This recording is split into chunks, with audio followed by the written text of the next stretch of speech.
လုံးစားပြည့်တမရလုံးပဲမင်္ဂလာပါခင်ဗျာကျွန်တော်တို့ကျွန်တော်ဘောနော်ဒီနေ့တင်ဆက်ပေးမှာကတော့ဒီနေ့ညနဲ့မနေ့ပိုင်းမှာကစားမယ်ကမ္ဘာဗလာဘောနော်ပွဲတဲ့နှစ်ပွဲအကြောင်းဖြစ်ပါတယ်ပထမဆုံးပွဲကတော့ဒီညဘောနော်ဒါ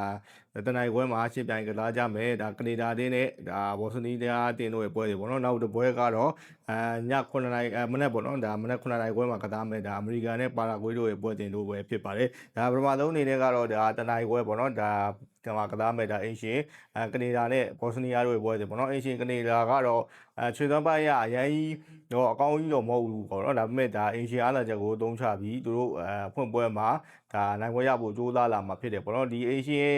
်ကနေဒါရဲ့ဒါဆော့ဆော့တွေကိုကြည့်မယ်ဆိုရင်ပြီးခဲ့တဲ့ပွဲတင်တွေမှာပေါ့နော်ဒီခြေသွမ်းပိုင်းရအရန်ကောင်းကြီးမဟုတ်ခဲ့ဘူးပြီးခဲ့တဲ့ဘောနော်ဒါဥစဘတ်နဲ့ဒါခြေသွမ်းပွဲမှာဆိုရင်လည်းအရင်ကြီးခြေသွမ်းပိုင်းရအားရတာမဟုတ်ဘူးဒါဒုတိယပိုင်းကြမှာပေါ့နော်သူတို့လူသားလေးမှုတွေပြုလုပ်ပြီးတော့မှဒါနှစ်ကိုပြတ်အနိုင်ရခဲ့တဲ့စီထားကိုတွေ့ခဲ့ရတယ်ဒါမဲ့အခုရှိရဘောနော်ဒီကနေဒါရဲ့လက်ရှိနီးပြပေါ့နော်ဒါဂျက်စီမတ်ကတော့ဒါအရင်တော့ကဒါပရီးမီးယားလိအတွေ့အကြုံရှိတယ်နီးပြတအူဖြစ်တာနဲ့အညီပေါ့နော်တို့အနေနဲ့ဒီကပ္ပဖလားမှာဘယ်လောက်ထိလုံးပြနိုင်မလဲဆိုတာဒါတစ်ချက်စောင့်ကြည့်ရမယ်အနေထားပြီးတော့လေပြီးခဲ့တဲ့ဒါကပ္ပဖလားပေါ့နော်ဒါ2022ကမ္ဘာဖလားတော့ကလည်းကနေဒါကအခြေအနေတစ်ခုထိရအောင်ဒါလုံးပြနိုင်ခဲ့တယ်ဆိုတော့ခုနှစ်မှာလည်းအဲ့ဒီအတိုင်းပဲဆက်ပြီးတော့သွားနိုင်မလားဆက်စောင့်ကြည့်ရပါဘောနော်ဒါတစ်ဖက်ကဒါဘောစနီးယားပေါ့နော်ဘောစနီးယားကတော့ဒါဥရောပဇုံကနေပြီးတော့တက်လာတဲ့အသင်းဖြစ်တယ်ဒါဒီဘောစနီးယားရဲ့ခြေစွမ်းရထွေးတန်းကွာပေါ့နော်ဒါတိတ်ပြီးတော့အခြေမှန်တဲ့အနေထားမှမရှိဘူးအတက်ကြအရမ်းများတယ်ဒါပေမဲ့ဒါအချီးကျူးရရှိတာကတော့ဒါ play offဘောနော်ဒါခြေစစ်ပွဲမှာအီတလီလိုအတင်းကိုကြော်ဖြတ်ပြီးတော့ဒီလိုမျိုးကမ္ဘာဖလားဝင်ခွင့်ရတဲ့အတွက်ကြောင့်မို့လို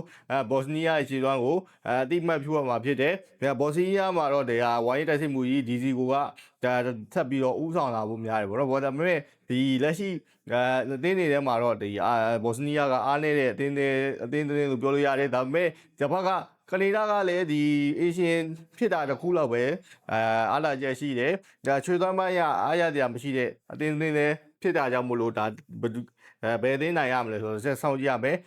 ဒီဒိုင်ယာလူချင်းချင်းကိုတစ်ချက်ကြည့်မယ်ဆိုရင်တော့ဒီကနေဒါဘက်မှာအဓိကဒီနောက်ခံလူဖြစ်တဲ့ iPhone တို့ဒေးဘူးပေါ့နော် iPhone တို့ဒေးပြီးကဒါဒီခြေစမ်းပွဲတွေမှာဒိုင်ယာရသွားတဲ့အတွက်ကြောင့်မို့တော်တော်လေးဒါထိုးနှက်ချက်ကြီးမားခဲ့တယ်ပေါ့နော်နောက်ပွဲတွေမှာဒီပြတ်ပါလာနိုင်မယ်ဆိုရင်တော့မစိုးဘူးလို့ပြောလို့ရတယ်အခုပွဲမှာတော့လွယ်မဲ့နေထားမှာကနေဒါရဲ့ဒီနောက်ခန့်တစ်ပိုင်းရောတက်စစ်ပိုင်းမှာလိုက်ပါကစားနိုင်မယ်ကစားသမားတူ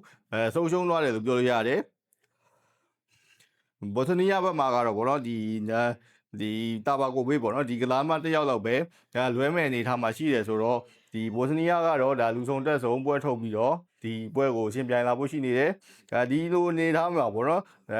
်ဒီကနေဒါအနေနဲ့ကလည်းဒီအေရှယာလာချက်ကိုအသုံးချပြီးကစားမှဖြစ်လို့ဘယ်လောက်ထိလဲဒီဘယ်လိုရလက်တွေထွက်လာမလဲဆိုတော့ချက်ဆောင်ကြည့်ရမယ်ကနေဒါရဲ့လက်ရှိဘောတော့ဒါခြေစွမ်းရဆိုကြည့်မယ်ဆိုရင်တော့ဒီဘယ်တင်းကိုမဆိုဒီချင်းကစားနိုင်ဆိုတာတိတ်ပြီးတော့မရှိဘူးလို့မြင်တယ်အထူးသဖြင့်ဒီနည်းနည်းမာတဲ့တင်းတင်းလေးတွေ့ရင်တော်တော်လေးရုန်းကန်တဲ့အနေထားရှိတဲ့အတွက်ကြောင့်မလို့ဒီပွဲမှာလည်း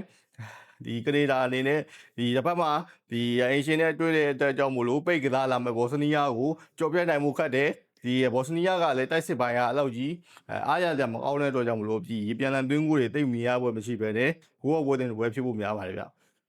ဟုတ်ကဲ့ပါဒါနောက်ထပ်ပွဲတင်တဲ့ပွဲအနေနဲ့ကတော့ညမနက်ပေါ့နော်မနက်ပိုင်းဒါ9နိုင်ခွဲမှာကစားမယ်အမေရိကန်နဲ့ပါရာဂွေးတို့ရဲ့ပွဲတယ်ပေါ့နော်ဒါအမေရိကန်ကတော့ဒါဒီခုနလိုပဲဒါအင်ရှင်အသင်းဖြစ်တာနဲ့ညီတို့အင်ရှင်ပရိသတ်အားကိုအားနဲ့ဘောဖိအားပေးဖို့ကြိုးလာမှာဖြစ်တယ်အမေရိကန်ရဲ့ဒီဘောနော်ခြေစမ်းပွဲရလာတွေကတော့တိတ်ပြီးတော့အခြေအနေမကောင်းခဲ့ဘူးဘောနော်တင်းကြီးတွေကိုဘောနော်တင်းကြီးတွေကိုနဲ့ခြေစမ်းကစားခဲ့တာတော့မှန်တယ်ဒါပေမဲ့ဒီဂျာမနီပေါ်တူဂီဘယ်ဂျီယန်တို့ကိုရှုံးထားတယ်ဒါပေမဲ့ဒီပြီးခဲ့တဲ့ပွဲတင်မှာတော့ဒီစီနီဂေါတို့အသင်းမျိုးကိုကျိတ်နေကစားပြီးတော့3-9တို့ရလက်နဲ့နိုင်ခဲ့တာကတော့ဒီပြပိုချက်တီနိုတို့မဆိုးဘူးလို့ပြောလို့ရတယ်ဗောနော်ဒီလိုနေထားမှာစပတ်ကပါရာဂွေးဗောနော်ပါရာဂွေးကတော့ဒီပါရာဂွေးကတော့ဒီတောင်အမေရိကဆိုခြေစစ်ပွဲမှာတကယ်ကောင်းတဲ့အ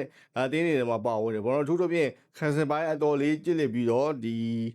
ီခြေစစ်ပွဲတစ်ချောင်းမှာဆိုရင်ဒီဘရာဇီးအသင်းတွေကိုပဲရှုံးထားခဲ့တဲ့အထိတော်တော်လေးခြေသွမ်းပြခဲ့တဲ့အသင်းတွေဖြစ်တယ်အခုဒီကမ္ဘာဖလားမှာလည်းဒီအုပ်စုတွင်းမှာနောက်ဆုံးတက်နိုင်အောင်ကြိုးလာမဲ့ အသင်းထဲမှာပါဝင်နေဆိုတော့ဒီအမေရိကန်အနေနဲ့ခက်ခက်ခဲခဲရှင်ပြိုင်ဖို့ရှိနေတယ်ဒီလိုအနေထားမှာဒီတစ်ဖက်ကဒီပါရာဂွေးရဲ့ဒီခန့်သေးပိတ်ကစားနေမှုကိုဒီအမေရိကန်တို့အနေနဲ့ပေါ့နော်ဒီအဓိကအဖြစ်ဒီ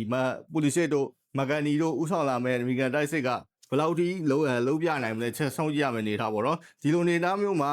လက်ရှိဒီအမေရိကန်ရဲ့ဒီလူစင်းရဆိုရင်အရင်ဒီဘောနော်ပြိုင်ဘက်ကောင်းတဲ့တွေ့နေဆိုရင်ဒါတိတ်ပြီးတော့ဒီရှင်ကလားနိုင်ပေါ်တော်တော်လေးရုန်းကန်ဖို့များတယ်တစ်ဖက်ကဒီပါရာဂွေးကတော့အဲ့လိုမဟုတ်ဘူးတော်တော်ကြီးဘောနော်ဒီဖောင်ကောင်းနေပြီးတော့တော်တော်ရလက်ကောင်းတွေယူထားနိုင်တဲ့တင်းဖြစ်တယ်ဒါပေမဲ့ပါရာဂွေးအတွက်ဘောနော်ဒီအားနေချက်တစ်ခုကတော့